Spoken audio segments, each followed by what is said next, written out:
જય માતાજી. મારું નામ વિજયસિંહ રમણલાલ પડિયાર છે. હું વૈદ્ય ગલી ખત્રીપોળ જુવેલબાગ પાસે રહું છું અને લગભગ હું દાદાના સંપર્કમાં 26 વર્ષથી છું.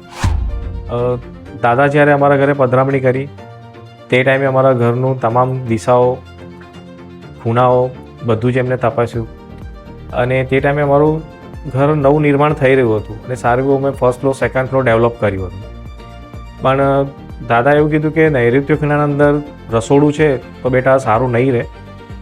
તો હું એક પણ ક્ષણે વિચાર કર્યા સિવાય એ નવું બનાવેલો રસોડું ઓલમોસ્ટ તે ટાઈમની કિંમત પ્રમાણે 40-45 હજાર રૂપિયા અમે ખર્ચ્યા હતા. એક રકાબી ચા પણ અમે નથી બનાવી અને એને તોડી નાખ્યું હતું. અને એ જગ્યાએ દાદાના કહેવા પ્રમાણે અમારો બેડરૂમ મેં સેટ કર્યો હતો. અને પોળના અંદર તો શું છે કે તમારે બહુ વધારે પડતું તમે એને એડજસ્ટ નથી કરી શકતા. ત્યારબાદ દાદાએ કીધું કે આપણે કુબેરનું પદ જે છે તો કુબેરના પદમાં એમને ગંગાજીનું સ્થાપન કરાવડાવ્યું મારા ઘરના અંદર અને અમુક જે વાયવ્ય ખૂણાના અંદર દોષો હતા એ પણ એમને કર્મ અને નાના મોટા રેમેડીઝ દ્વારા અને 4 દિશાઓના સ્થાપન કરી અને દાદાએ મને એનું નિરાકરણ લાવીને આપ્યું હતું. શરૂઆતમાં એવું હતું કે જ્યારે પહેલી વખત અમે દાદાને મળ્યા ત્યારે હું ફાઇનાન્શિયલી, મેડિકલી અને ઘણા બધા એજ્યુકેશન રિલેટેડ પ્રોબ્લેમથી ફેસ કરી રહ્યો હતો.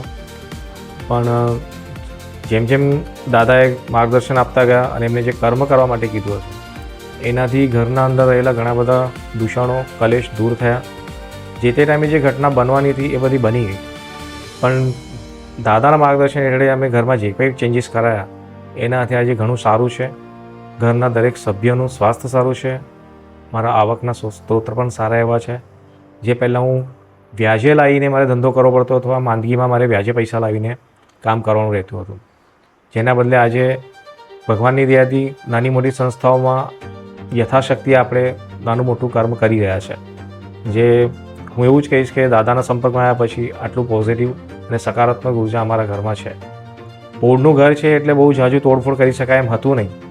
પણ દાદાએ જે સલાહ આપી અને જે કર્મ કરવા માટે કીધું એના આધારે આજે અમે ઘણા સુખી છે, સંપન્ન છે.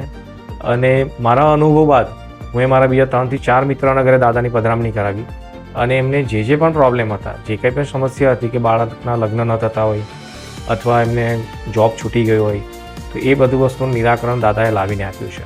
અને આજે એ મારા તમામ મિત્રો પણ સુખી છે અને સારી રીતે પોતાનું જીવન નિર્વાહ કરી રહ્યા છે. અને દાદાના આશીર્વાદ છે સૌથી મોટી અમારા માટે ધરોહર છે. જય માતા.